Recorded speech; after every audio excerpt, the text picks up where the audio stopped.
El curso es el estudio del Antiguo Testamento. Estamos en el capítulo 1, Tesoros del Antiguo Testamento. Estaremos resumiendo la lección 1.2, los comienzos, que se basa en Génesis, capítulos 1 al 11. Vamos a comenzar, ahora sí que en la página 20, con la sección titulada Los comienzos. Vamos a hablar de los comienzos. La palabra Génesis en español significa origen. Los primeros 11 capítulos, que son los que vamos a estudiar en esta lección, describen tres cosas. Van a describir la creación, la caída del hombre y el diluvio. A través de esos primeros 11 capítulos vamos a poder ver que no solo se muestra el pecado de la humanidad, sino que también se muestra la provisión de Dios para la salvación. Y encontramos esas verdades acerca de la salvación de Dios desde Génesis 1 al 11, que es lo que estudiamos hoy, pero están extendidas a través de todo el libro de Génesis. Ahora sí, pues vamos, ya que dimos una pequeña introducción ahí a los comienzos, vamos a la sección titulada Paternidad Literaria. Eso usted lo encuentra en la página 20 de su libro. Vamos a hablar de la paternidad literaria. ¿Quién pudo haber escrito Génesis? ¿Quién pudo haber escrito el Pentateuco? Cuando usted escucha o lee esa palabra Pentateuco, sepa que se refiere a los primeros 5 libros de la Biblia. Viene de la combinación de palabras pente, que es 5, y teucos, rollo o libro. Así que Pentateuco se refiere a Génesis, Éxodo, Levítico, Números y Deuteronomio, los primeros 5 libros de la Biblia. Posiblemente ya lo sabía, o si es nuevo, nada más acuérdese. Pentateuco son los primeros 5 libros de la Biblia. ¿Y quién pudo haber escrito el Pentateuco? Si nos enfocáramos nada más en Génesis para encontrar el autor, no vamos a encontrar el autor ahí en Génesis, porque en Génesis no encontramos ninguna referencia de su escritor, pero a través del resto de la Biblia, la tradición judía y la tradición cristiana, a Moisés es que se le da el crédito de haber escrito el Pentateuco. Recuerde algo, hermano, y algo que hemos aprendido: cuando se pone algo cuando se da alguna información o se dice que algo es cierto, usualmente y casi siempre va a haber evidencia, o ha habido evidencia a través de la historia. Y para decir que Moisés fue el escritor, también tenemos evidencia. Tenemos evidencia de que Moisés fue el escritor de gran parte del Pentateuco, y posiblemente hasta todo el Pentateuco. Mire, encontramos en diversas ocasiones que el Señor comunicaba a Moisés información. En Éxodo y en Levítico vamos a leer que dice: Jehová habló a Moisés diciendo, o llamó Jehová a Moisés y habló con él. Entonces también vemos que Moisés hablaba al pueblo. En Deuteronomio dice: estas son las palabras que habló Moisés a todo Israel. A través del Pentateuco nos damos cuenta que Jehová hablaba a Moisés y Moisés hablaba al pueblo. Y en otras ocasiones también encontramos que no nada más hablaba al pueblo, sino que escribía, o Jehová le decía que escribiera. En Éxodo y en Números dice: Jehová dijo a Moisés: escribe esto para memoria en un libro. En Números dice: y escribió Moisés esta ley. Y hay muchas otras referencias dentro de la escritura que muestran a Moisés escribiendo el mensaje, la ley, escribiendo los mandamientos, los mandatos que Jehová le había dado y que comunicara al pueblo. Así que la escritura muestra a Moisés como el autor, como el escritor, de Éxodo 20 hasta Deuteronomio 26 fácilmente. Pero ¿qué pasa con Génesis entonces? Moisés escribió muchos años después que acontecieran los eventos. Yo creo que eso ya todos lo sabemos. Habían pasado muchos años desde que había sido creada la tierra, todos los patriarcas y todas esas cosas. ¿Qué pasó entonces con Génesis? Una de lo que comenta el libro es que pudo haber usado materiales escritos e historias orales pasadas de generación en generación. No sé si recuerda haber escuchado antes, se habla de historias orales. Por ejemplo, yo le cuento a mis hijos le cuentan a sus hijos, los hijos a los hijos, y así van pasando la información de una generación a otra de los acontecimientos. Otra cosa que comenta el libro son a lo mejor materiales escritos, archivos que tenía disponibles Moisés en ese tiempo. Entonces, si ese fue el caso, ¿eso pondría en riesgo la paternidad literaria? ¿O pondría en riesgo nuestra creencia de que Moisés escribió todo el Pentateuco? Y no, en ninguna manera, porque paternidad literaria no significa que hubo porciones no significa que no hubo información antes de Moisés. Tuvo que haber, porque él no estuvo ahí, ya habían pasado muchos años desde la creación. Tampoco significa que él no usó recursos, archivos o información para compilar el Pentateuco. Mire, el libro hace una comparación muy bonita.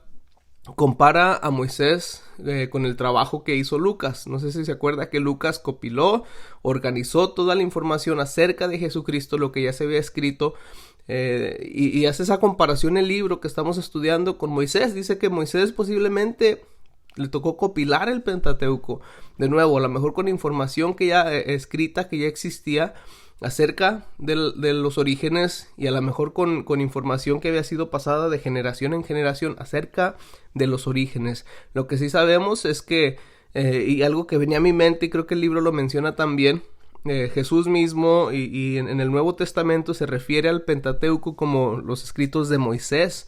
Y a través de la escritura, fuera del Pentateuco, también se refiere a los escritos del Pentateuco como los libros que tienen su comienzo, su origen en Moisés. Entonces se le da la autoría, se le da la paternidad a Moisés de haber escrito todo el Pentateuco. La siguiente sección aquí en el libro es el bosquejo de Génesis capítulos 1 al 11. Esto usted ya lo encuentra en su página 21. Estos son los primeros 11 capítulos y vienen a ser la introducción de Génesis, pero también se convierten en una introducción a todo el Antiguo Testamento. Un dato interesante que nos compartía el libro, que el Nuevo Testamento cita al menos 60 veces versículos encontrados en Génesis del 1 al 11. Lo que encontramos aquí en estos primeros 11 capítulos de Génesis, pues vamos a leer acerca de la creación, vamos a leer de la caída, vamos a leer del juicio y el esparcimiento de la unidad. Y algo que le recomendaría conforme está estudiando o en algún momento del estudio, saque también su Biblia y lea la Biblia. Vamos a estar yendo de Génesis 1 al 11. Vaya leyendo conforme está estudiando, porque el libro, lo que vamos a estar viendo del libro, pues nos va a dar una explicación de lo que dice la palabra de Dios, y va a ser muy bueno que tenga el conocimiento también de lo que le está diciendo la Biblia, y así pueda conectar las dos cosas. Pero lo que encontramos aquí es que Génesis 1, desde el capítulo 1 al 11, pues nos introduce a Dios, introduce a los humanos, introduce el problema del pecado. Génesis 1 al 11 introduce el trasfondo y el problema que expone la Biblia entera, o sea, el pecado del ser humano. Ahí en su libro usted va a encontrar el bosquejo de esos 11 capítulos, ya le dije la página. Vamos a estar viendo o el bosquejo. Cuando lo mira ahí se va a dar cuenta que lo divide en 4 secciones principales: el relato de la creación, también la caída de la humanidad y sus consecuencias. La tercera división del bosquejo es el diluvio, el juicio de Dios, y la última es el nuevo comienzo de la humanidad. El libro entra en detalle en cada uno de esos 4 eventos. Le repito, le recomiendo ir leyendo su Biblia a la par del libro. La lectura bíblica y el libro la lectura bíblica le va a decir lo que dice la escritura, y el libro le va a ir dando la explicación también. Vamos a entrar con el primero, que es el relato de la creación, los primeros 2 capítulos de Génesis. Eso está en la página 21. Y ahí de la página 21 en adelante, pues comenzamos viendo que para los israelitas la frase "en el principio" les introdujo o les trajo una nueva visión de la creación. Esa frase pues revela una visión lineal a una línea recta acerca de la creación. ¿Qué quiere decir esto? Pues que hay un principio, y ese principio viene seguido por los días 1, día 2 y así del día 1 hasta el día 6. Cuando Génesis narra el principio de la creación, hay que tener esto en cuenta, que no intenta demostrar que Dios existe. Solo dice que Dios creó todas las cosas. De la nada, Él habló y la creación aconteció.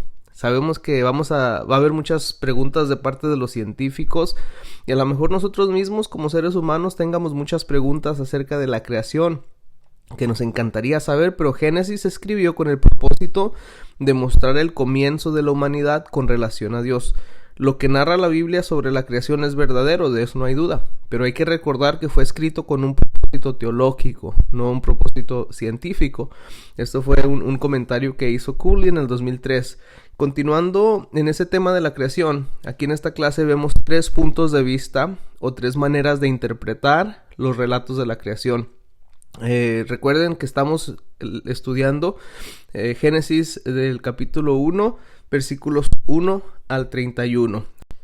Y el primer punto de vista que nos comparte el libro es la teoría de la brecha. Primero, ¿qué es una brecha? Una brecha es una abertura o un espacio. Esta teoría de la brecha dice que existe un espacio entre los primeros dos versículos de Génesis 1. En el versículo 1, en Génesis capítulo 1, versículo 1 dice que creó Dios el cielo y la tierra, y después de eso viene la brecha o el espacio de tiempo, porque después fue destruida el cielo y la tierra por el juicio de Dios. De ahí pues viene el versículo 2, donde muestra la creación caída en tinieblas, y ellos conectan esto con la condición desordenada y vacía de la tierra que nos dice el versículo 2, esa condición en la que se encontraba la tierra con la caída de Satanás y sus ángeles. Muchas personas que apoyan esta teoría hacen referencia a la profecía de Ezequiel 28, donde habla acerca del príncipe de Tiro, y dicen que la condición de la tierra pues estaba así por la caída de Satanás y sus ángeles. Luego dicen que ya en el versículo 3 hasta el 31 pues ya se describe cómo Dios restaura la creación después de la caída de Satanás. Ese es la teoría de la brecha. Otra de las teorías o interpretaciones de la creación pues es el enfoque día a día. También lo encontramos ahí en el libro. De acuerdo a ese enfoque, estos primeros dos versículos de Génesis 1.1, Génesis 1.2, describen el primer paso que tomó Dios en la creación. Dice que creó Dios los cielos y la tierra como una masa de barro que estaba ya lista para ser moldeada. Entonces en los días 1 al 3 Dios forma la tierra, y ya en los días 4 al 6 Dios llena la tierra. Esa es la postura que se toma con este enfoque del día a día, ya que los versículos 1 y 2 de Génesis 1, de nuevo, nos dice que Dios crea los cielos, la tierra en tinieblas y vacía, todavía no tenía la forma. Pero ya los versos del 3 al 5 ya es el día 1, en el día 1 donde Dios crea la luz. Cuando leemos los versículos 6 al 8, eso es el día 2, Dios crea la atmósfera entre los cielos y la tierra. Luego entramos a los versículos 9 al 13, ese es el día 3, donde Dios crea tierra seca, plantas y árboles. Leemos los versículos 14 al 19, ese es el día 4. Ahí Dios crea lumbreras, el sol, la luna, las estrellas. Los versículos 20 al 23 es el día 5, donde Dios crea los peces y las aves. Y los versículos 24 al 31 es el día 6, en donde Dios crea animales y los seres humanos. Dentro de este enfoque del día a día, el enfoque del día a día, pues existe una cuestión ahí, o hay diferentes opiniones en cuanto al tiempo que tomó Dios al completar toda la obra de la creación. La Biblia nos dice que tomó 6 días. La cuestión está en la duración de cada uno de esos días. Un día puede referirse a un periodo largo de tiempo, y otros pasajes de Génesis lo ponen de esa manera. Cuando dice un día, se puede referir a un periodo largo de tiempo. Acuérdese lo que dice el apóstol Pedro, que un día es como 1000 años y 1000 años como un día también. Pero también en la escritura, ahí mismo en Génesis, encontramos referencias a un día como un periodo de 24 horas. Así que de nuevo, la Biblia nos dice que Dios tomó 6 días, pero no explica la duración de tales. Y el último enfoque que encontramos en el estudio es el enfoque del marco literario. Esta es la tercera o el tercer tipo de interpretación. No sé si se recuerdan cuando estuvimos estudiando los libros poéticos. Estábamos hablando de los tipos de literatura y empezamos a hablar de la estructura que se usaba para escribir. Este enfoque cree que más que ser un relato en un orden cronológico o secuencial, es más bien un orden temático, y dan ellos los ejemplos. Dicen que, por ejemplo, los días 4, el día 4 y el día 1 son paralelos, porque ambos días hablan acerca de la luz. Y también dicen, por ejemplo, el día 2 con el día 5 de la creación son similares, porque ambos hablan del tema del agua y del cielo. Esos son 3 de los varios puntos de vista que existen para interpretar el relato de la creación. Ya dijimos, está el primero que vimos, que fue el de la teoría de la brecha. El otro es el enfoque del día a día, y este último y tercero de los que encontramos en el libro es el enfoque del marco literario. Lo fundamental de los 3 es que Dios es reconocido como nuestro creador y proveedor. de esos 3 puntos de vista, pues lo que podemos concluir es eso. Como ya decíamos, Génesis no trata de dar detalles completos sobre lo que sucedió, más bien está apuntando a señalar que Dios creó y también que Dios es el que provee para su creación. Y eso pues lo podemos aprender también a través de los versículos dentro de la creación. En los versículos aparecen 2 nombres que se le dan a Dios. Al principio se utiliza Elohí, y ahí nos demuestra que nos está mostrando a Dios en su relación con el mundo creado. Elohí lo describe como el gran creador. Pero ya empezando de Génesis 2:4 en adelante se utiliza el nombre de Jehová Elohí o Señor Dios. Jehová siendo el nombre personal revelado, mostrando a Dios en su relación con la humanidad. Después de que formó al hombre, Dios se convierte en el Señor Dios, que tiene una relación especial con la humanidad. Y otra cosa, ya después de Génesis 2:4, pues podemos ver al ser humano como el centro de los intereses de Dios. Y una última cosa que menciona aquí el libro acerca del relato de la creación, en respuesta a la teoría de la evolución.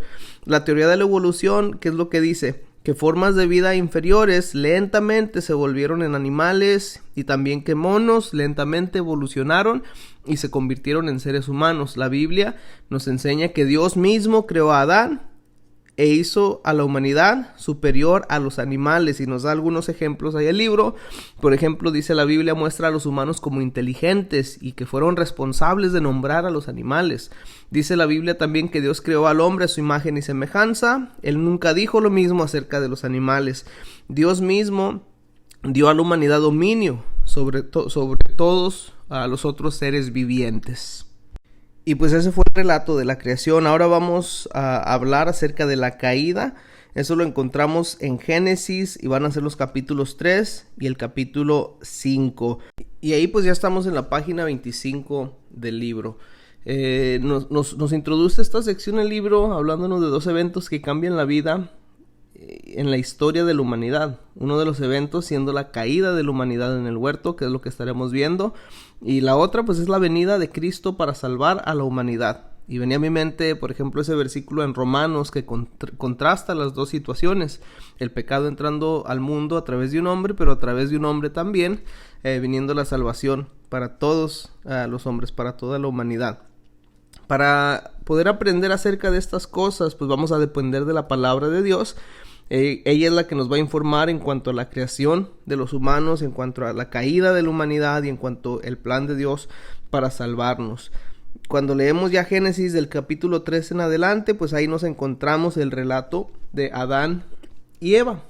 La escritura muestra que la caída de la humanidad y sus consecuencias son verdaderas. Algunas clases atrás aprendimos que hay personas o hay enseñanzas que dicen que no fueron reales, que era nada más como un ejemplo o algo que no pasó de verdad, pero Adán y Eva eran personas verdaderas. La relación de ellos dependía de la confianza y dependía de la obediencia en Dios, pero ellos tomaron una decisión, escogieron desobedecer al dudar de la palabra de Dios. Ellos escogieron escuchar al tentador y pecaron al obedecer las sugerencias del tentador. Y por causa de ese pecado, pues ya sabemos qué fue lo que pasó. Dios juzgó tanto a la serpiente, a Satanás, juzgó a Eva y también juzgó a Adán. Ahora, aún con ese juicio, Dios tuvo misericordia de ellos. ¿Cómo es que tuvo misericordia? Pues ahí al comienzo en Génesis 3, creo que es Génesis 3:15, podemos ver la promesa diciendo Dios que la simiente de la mujer derrotaría la simiente de la serpiente. Esa es la primera promesa con referencia al Mesías venidero. Y más adelante, a través de todo el Antiguo Testamento, podemos encontrar todavía más detalles que Dios estaba dando con referente al Mesías prometido. Pero después de que Dios muestra misericordia con esa promesa a Adán y Eva de un Salvador, entonces ya Dios mostró su juicio. ¿Y cómo lo mostró? Les hizo a ellos salir del huerto. En ese momento ellos comenzaron a sentir de lleno el peso de la maldición, pero aún así pues Dios todavía mostró su amor vistiéndolo con pieles de animales. Así que ese es un resumen o una manera de describir la caída. Como ya les dije, Adán y Eva eran personas que dependían de la confianza y obediencia en Dios. ellos escogieron desobedecer porque dudaron de la palabra de Dios, escucharon al tentador. Dios, debido a este pecado, Dios les juzgó. Aún en medio de ese juicio, pues Él tuvo misericordia y les prometió, les hizo la promesa del Mesías venidero. Después de eso, después de mostrar misericordia, pues mostró juicio haciéndoles salir del huerto. Pero aunque Dios castigó a Adán y Eva por la desobediencia, les dejó esa esperanza para el futuro. Acuérdense, les hizo saber que vendría un redentor. Algún día el redentor prometido de Dios le iba a aplastar la cabeza a la serpiente. Y eso es algo que desde Adán y Eva, de generación a generación, otros se aferraron a la esperanza de la victoria sobre el pecado y la serpiente, y así se mantuvo esa promesa de redención viva. Y después, pues entramos al capítulo 4, donde se relata la historia de Caín. Caín fue el primer hijo de Adán y de Eva. Caín llegó a ser el primer asesino, pero ¿qué fue lo que hizo Caín? Creo que la mayoría sabrá la historia. Caín primeramente desobedeció ofreciendo un sacrificio que no agradó a Dios. Algo que me interesó mucho del libro, no está claro si Dios había instruido ya a Caín y a Abel sobre el tipo de sacrificio que debían traer, o por qué Dios estaba enfadado con la ofrenda de Caín. No declara específicamente cuál fue ese pecado. Los eventos que rodearon el sacrificio, pues sí nos damos cuenta que resultó en el enojo y el celo de Caín, y eso lo llevó a pecar asesinando a su hermano. Ahora Dios castigó a Caín por el asesinato de su hermano. ¿Y cómo lo castigó? Poniéndolo bajo maldición y lo condenó a ser extranjero por toda la tierra. Y en Génesis 4, 17 al 24, pues ya vemos una lista del árbol familiar o el árbol genealógico de Caín. Y se nos dan algunos detalles de lo que esa descendencia hizo. Hay que tomar en cuenta que es posible que ese árbol familiar que se enlista ahí puede que cubra un largo periodo de tiempo. Algunos de los descendientes de Caín, aprendemos de ahí de la escritura, criaron ovejas y vacas. También con el tiempo desarrollaron muchas cosas útiles. Ellos, por ejemplo, instrumentos musicales. Ellos aprendieron cómo forjar metales, como el bronce, como el hierro, en herramientas y armas. Debido a ese progreso, las personas empezaron a sentirse más seguras, dependían de ellos mismos y ya no dependían de Dios. Acuérdense que nos está hablando acerca de la descendencia de Caín. Y ahí mismo, dentro de los descendientes de Caín, pues nos encontramos con un hombre llamado Lamec, un descendiente de Caín. Lo presenta como un hombre muy orgulloso y lo presenta como el primer hombre que rechazó el plan de Dios de solamente tener una sola mujer. Él presumió matar a hombres que lo hirieran. Y él no creía en el ojo por ojo, más bien creía en una vida por un moretón. Lamec se consideraba a sí mismo 10 veces más valioso que Caín, porque dentro de lo que nos dice Génesis, en esa parte de la escritura, algo que dice Lamec: si 7 veces será vengado Caín, Lamec 70 veces será vengado. Entonces se consideraba 10 veces más valioso que Caín, este hombre Lamec, descendiente de Caín. Y al seguir adelante en Génesis, pues pasamos de hablar de Caín y su descendencia para hablar acerca de Set. Esto ya es en el capítulo 4, versículos 25 en adelante. Cuando nació Set, Adán y Eva renovaron su esperanza en Dios. Algo que dijo Eva: porque Dios me ha sustituido otro hijo en lugar de Abel, a quien mató Caín. Y se va a notar la diferencia enorme entre el legado de Set y el legado de Caín, o la descendencia de Set y la descendencia de Caín. Antes de hablar, porque ahí en Génesis 4 nos vamos a encontrar el linaje o la descendencia de Set, pero antes de analizar eso, hay que entender que los hebreos usaban la palabra hijo similar a como usamos hoy nosotros el término descendiente. Indicaba cualquier relación a un antepasado. Así, un hijo o un descendiente en el texto bíblico se podía referir a un hijo o a un nieto, a un bisnieto y así sucesivamente. Entonces es algo a tomar en cuenta. Las genealogías, lo comentaba una persona o un autor, decía son como un aparato de video adelantando una cinta. Las genealogías mueven rápidamente la narrativa hacia adelante. Y pues teniendo esto en cuenta, notamos que los descendientes de Set incluyen a Enos, que era su hijo. También se nombra ahí, a ver si me salen los nombres: Cainán, Malaleel, Jared, Enoc, Matusalén, Lamec y Noé. Varios de la línea familiar de Set fueron hombres piadosos, así lo menciona la escritura. En los días de Nos, las personas comenzaron a invocar el nombre de Jehová. Así nos dice Génesis capítulo 4, versículo 26. Y pues dentro de los nombres ahí enlistados en la genealogía nos vamos a encontrar a Enoc, que vivió varios siglos después de Set, y Enos. Lo que se habla de Enoc ahí en la escritura y en Génesis es que era una persona piadosa, bien conocido por su estilo de vida de comunión íntima con Dios. En ese breve relato de su vida, la Biblia hace hincapié 2 veces que Enoc caminó con Dios. Estos son los versículos 5:22 y 5:24. Como muchos a lo mejor ya sabremos, pues la vida de Enoc no acaba en muerte, más bien Dios lo raptó llevándolo al cielo mientras todavía estaba vivo. Y continúa ahí mismo en Génesis 5 en adelante, continúa la Biblia hablándonos acerca de la línea de Set, esa línea genealógica o esa línea de descendientes de Set continuó todavía hasta una persona bajo el nombre de Lamec. No es el mismo Lamec, descendiente de Caín, es otro diferente. Lamec fue el padre de Noé. Las escrituras registran que Lamec creyó y esperó en Dios, y cuando nació Noé, Lamec profetizó y dijo: Este nos aliviará de nuestras obras y del trabajo de nuestras manos a causa de la tierra que Jehová maldijo. Eso lo encuentran en Génesis 5:29. Lamec creyó que Dios iba a proveer una manera para que las personas fueran libres de la maldición de pecado que había expulsado a Adán y a Eva del huerto. Y continúa Génesis y da la introducción al diluvio, y también pues ya en nuestro libro de estudio vamos a estar hablando de esa sección acerca del diluvio en Génesis capítulo 6:1 hasta el capítulo 8:17. ¿Y qué es lo que encontramos? Nos encontramos ahí en Génesis 6:1 en adelante, pues nos damos cuenta que la historia temprana de la humanidad todavía vemos pecado y maldad, y parece que estaban aumentando constantemente. En Génesis 6:1 como que se levanta el telón de una escena donde la maldad cada vez era más mayor. La razón del diluvio es clara. Fue por la maldad del mundo que se había vuelto intolerable para Dios. Dice la escritura que le dolió el corazón a Dios y él tuvo el plan de destruir a todos en la tierra. Sin embargo, en medio de ese predominio del pecado, pues había un hombre que sí confió en Dios. Su nombre fue Noé. Debido a la rectitud de Noé, Dios prometió hacer un pacto con él y con su familia.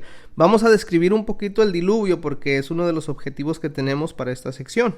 Pues lo primero, Dios le dijo a Noé que construyera un arca para albergar a él y para albergar a su familia durante el diluvio que venía. Luego, él tenía que alojar animales, y él le dijo: los animales inmundos en pares, los animales limpios en grupos de 7. Noé pues obedeció a las instrucciones, y también Dios le dijo cómo construyera el arca según las dimensiones que él mismo le había dicho a Noé. Una vez que el arca estuvo lista, medía más alta que un edificio de 3 pisos y también medía aproximadamente 180 metros de largo. Ojo a esto siguiente: a lo mejor usted como yo tenía la idea de que habían estado en el arca durante los 40 días y 40 noches del diluvio, pero los eruditos conservadores de la Biblia concuerdan generalmente que Noé y la familia estuvieron en el arca durante un poco más de un año. Le repito, yo creo que normalmente se ve el término de una lluvia que cayó 40 días y noches, pero de hecho Noé permaneció en el arca mucho más tiempo, y eso lo podemos encontrar ahí comparando algunos versículos de Génesis. Y se puede determinar eso: Noé, su familia y los animales estuvieron en el arca más de un año. ¿Qué otra cosa podemos aprender del diluvio? Pues fue usado por Dios en 2 maneras. Fue usado como un acto de juicio divino, y también fue, les recuerdo, por la maldad de la humanidad en ese tiempo, un acto de juicio divino, pero también fue utilizado para renovar el pacto con la humanidad a través de ese pacto que Dios hizo con Noé. Aprendemos otra vez, o podemos ver esa faceta de Dios haciendo uso de su misericordia. Se recuerda que dijimos, el Dios del Antiguo Testamento no es nada más juicio, también podemos ver la misericordia de Dios aún en el Antiguo Testamento. Y al continuar leyendo Génesis, y acá en nuestro libro, pues llegamos a una nueva sección que se llama Un Nuevo Principio, donde se basa Génesis 8:18 hasta Génesis capítulo 11. Nos encontramos ahí el pacto de Dios con Noé. De nuevo, el capítulo 8 de Génesis 8:18 en adelante. Dios expresó su gracia al dar a las personas una nueva oportunidad en el mundo después del diluvio. ¿Qué es lo que hizo Noé una vez al bajarse del arca?